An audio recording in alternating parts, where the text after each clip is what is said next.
The sun bathed the Colorado hills in gold as Jason and Emily's wedding unfolded. Guests marveled at the floral arch, the classical quartet, the elegance of every detail. Emily's white gown shimmered under the sunlight, her smile radiant as she walked down the aisle. Jason waited, overwhelmed with emotion. He had designed the perfect venue himself. He was finally marrying the woman he loved. Their kiss, captured in slow motion, would become iconic for all the wrong reasons. Jason Hartman was a self-made man. Born to a single mother in a Denver suburb, he worked his way through architecture school. His meticulous nature made him brilliant in design, and emotionally reserved. He didn't fall for people easily.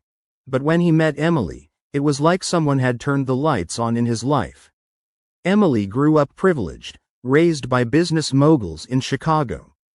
A rebellious teenager, she was known for her charm and manipulation. When she moved to Denver for work, her charm landed her a top job in marketing. They met at a charity gala hosted by one of Jason's clients, a night neither of them were supposed to attend. Emily, attending on behalf of her marketing firm, struck up conversation with Jason while standing at the open bar.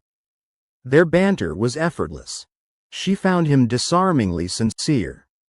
He found her magnetic and confident. They ended the night sharing a quiet dance under fairy lights and exchanging numbers. What followed was a whirlwind courtship. Jason, ever the planner, organized thoughtful dates, art museums, rooftop dinners, even a surprise trip to Aspen. Emily played her part perfectly, painting herself as the devoted partner. To Jason, she was a dream, charming, ambitious, and emotionally available. They moved in together 6 months later, and by the end of the year, he proposed during a sunset hike in Boulder. Emily said yes with tears in her eyes, and Jason believed every one of them. Everything was aligning, or so it seemed. But behind the designer clothes and polished persona was a woman torn between two lives. Stability with Jason or passion with someone else. She was a skilled liar, hiding truths behind every perfect smile. Liam Carson hadn't seen Emily in months. He was her ex, the man she said she could never truly leave. Their relationship had burned fast and bright, an intoxicating blend of love, lust, and chaos. But ultimately, it was that same chaos that tore them apart. Liam, a free-spirited software developer, lived life on impulse. He despised structure and commitment.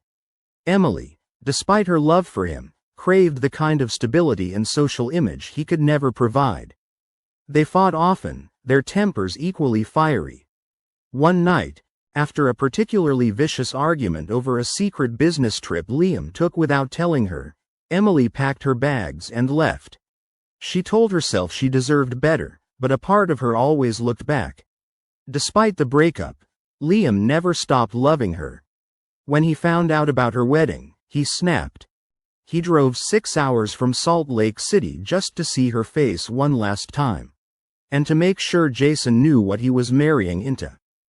Hidden in the shadows, he watched the couple say their vows, tears and fury mixing in his eyes. Adam Keller, Jason's college roommate and business partner, had always been skeptical of Emily. He saw the cracks Jason ignored. At the rehearsal dinner, he noticed Emily stepping away to take calls, texting late into the night. He voiced concerns, but Jason dismissed them. On the wedding day, Adam kept an eye on her. He spotted Liam but assumed he was an uninvited guest from Emily's side. That mistake would haunt him. Rachel Hart, Emily's childhood friend, knew more than she should have. They had met in the 6th grade at an elite prep school in Chicago and had been inseparable ever since. Through awkward teenage years, broken hearts, and big city ambitions, Rachel had been Emily's constant. They bonded over their dreams of success, their disdain for their overbearing families, and their love of late-night wine-fueled confessions. Rachel had seen every side of Emily. Her laughter, her heartbreak, her reckless impulsiveness.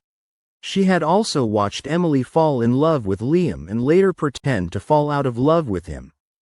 Rachel had been there when Emily first met Jason, and though she initially hoped this time would be different, she quickly sensed that Emily was using Jason to fill a role, one of security and status.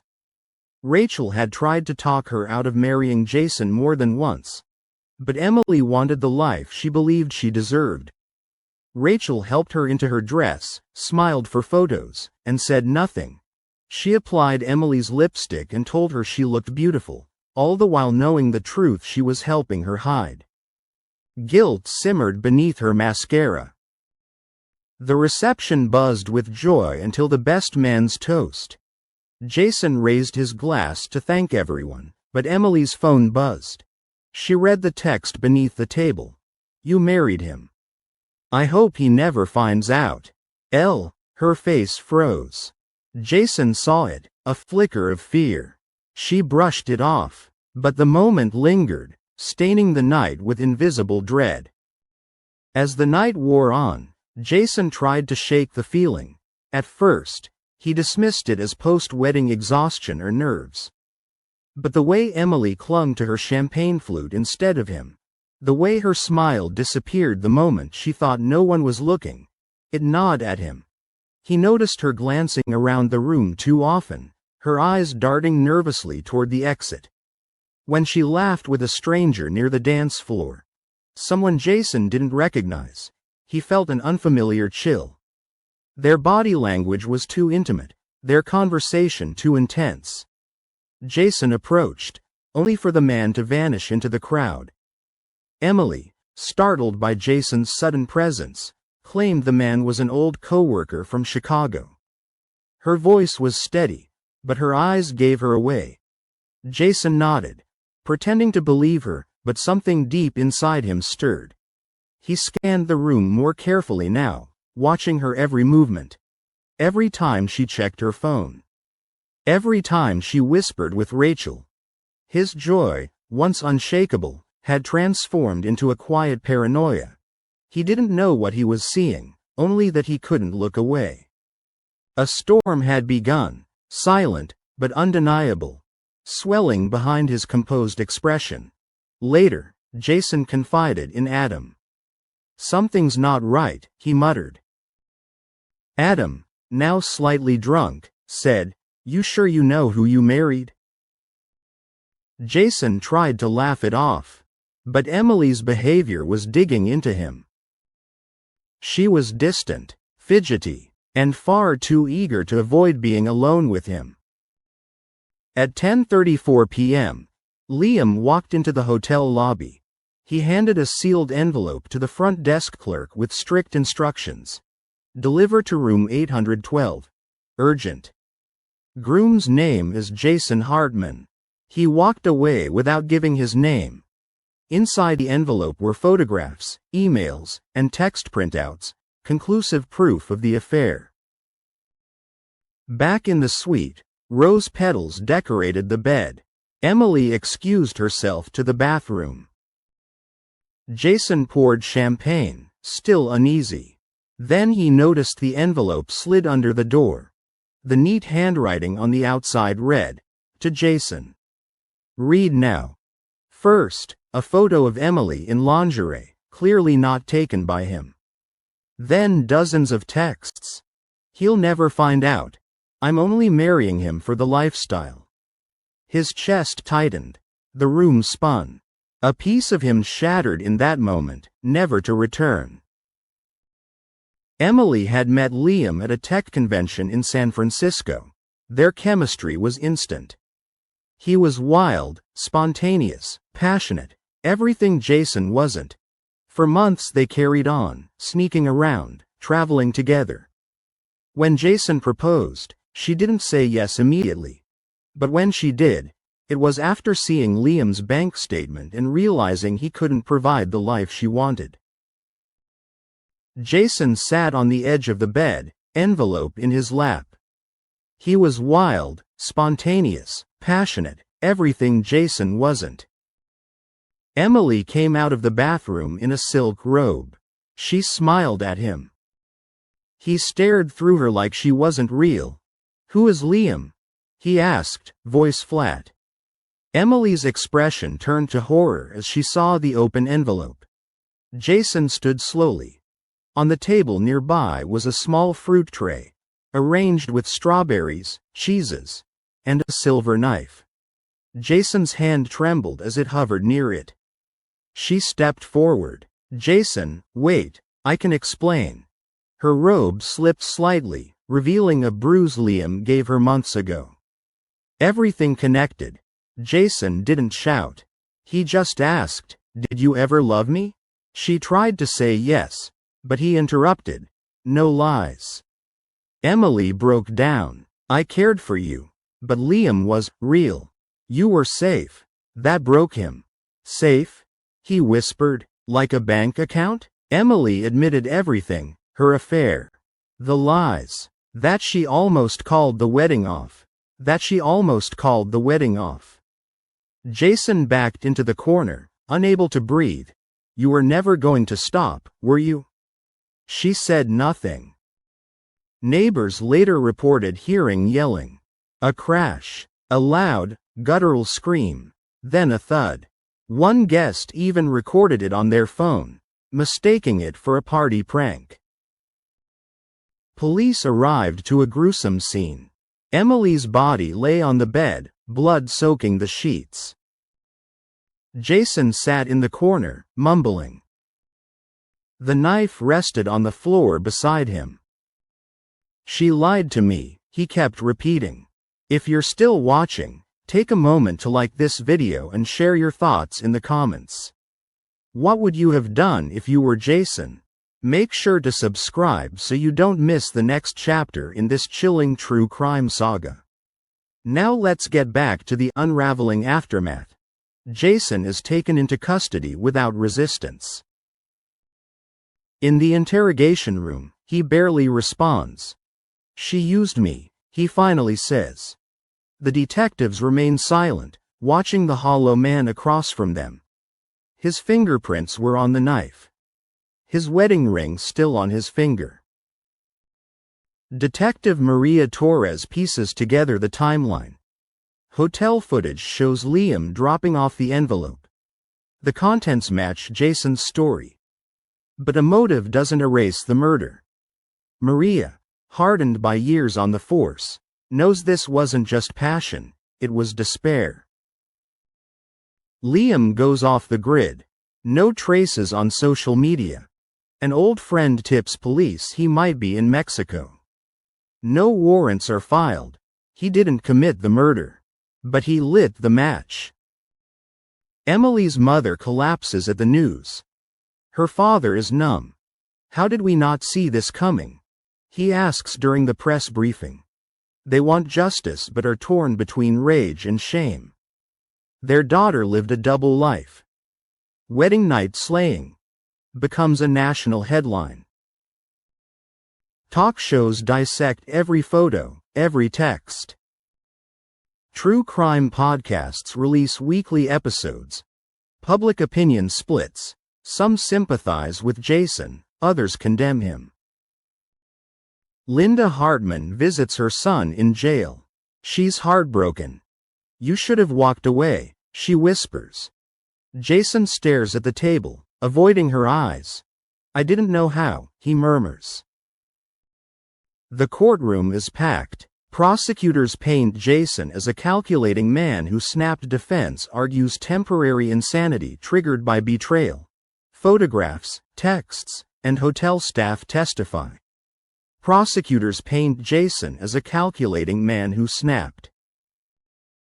Debates rage online. Was Jason a monster or a broken man? Hashtags trend.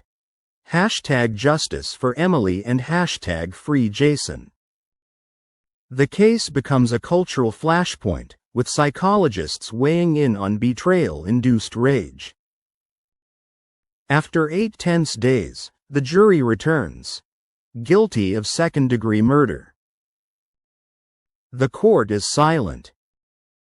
Jason looks straight ahead. He doesn't cry. The judge delivers a 22-year sentence. Emily's parents sob quietly.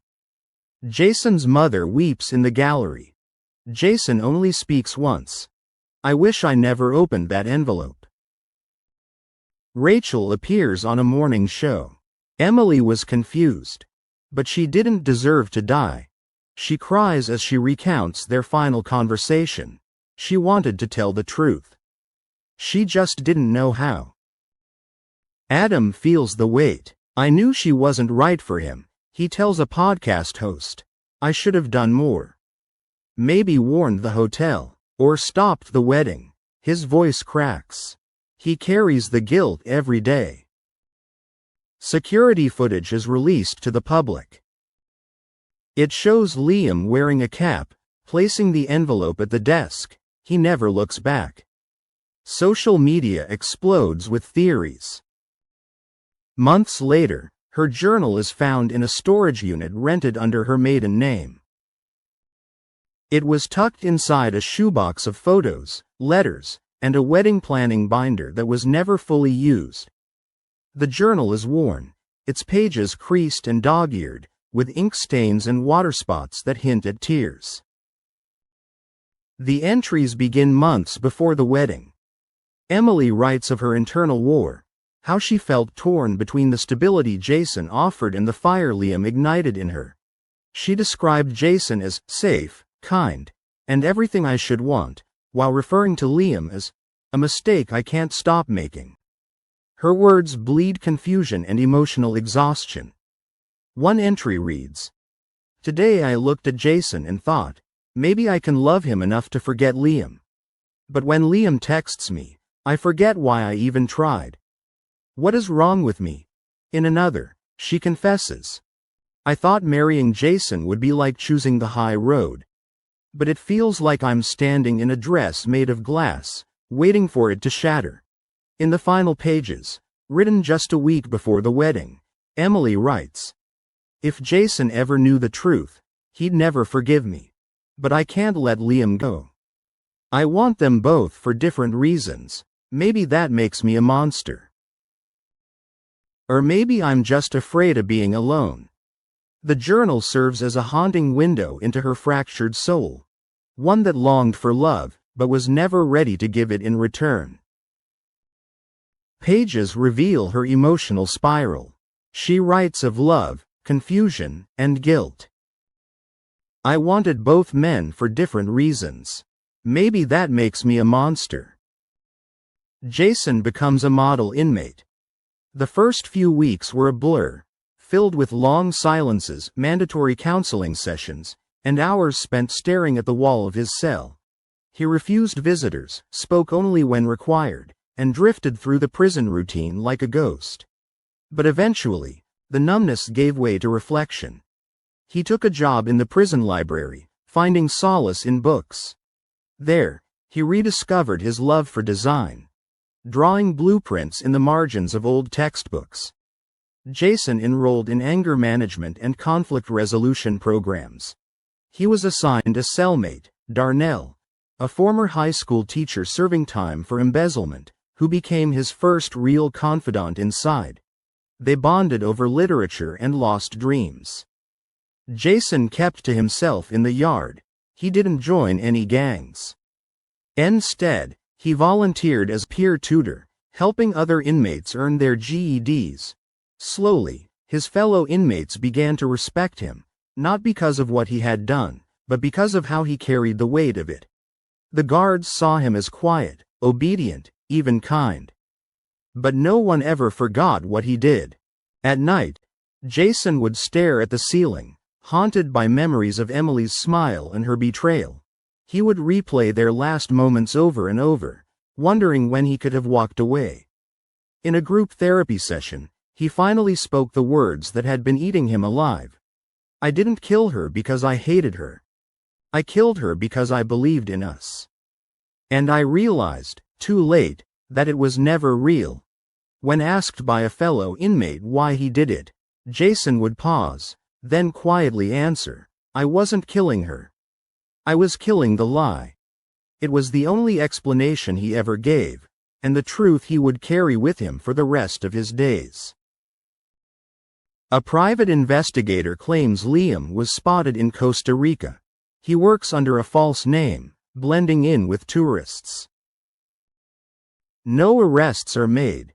He lives with the knowledge that he sparked a tragedy. Emily's family holds a quiet memorial on what would have been her one-year anniversary. Jason's mother stops attending parole board hearings. He's not my boy anymore, she says through tears. Love built on lies is a house without a foundation. Jason and Emily stood before the world and promised forever. But forever ended in blood. Secrets don't stay buried, and sometimes the truth is deadlier than the lie. If this story moved you, made you think, or left you speechless, don't forget to like this video and subscribe for more gripping true crime storytelling. Drop a comment below. What would you have done in Jason's shoes? And remember, behind every perfect picture, there might be a secret waiting to be exposed. Hit the bell icon so you never miss the next unraveling tale.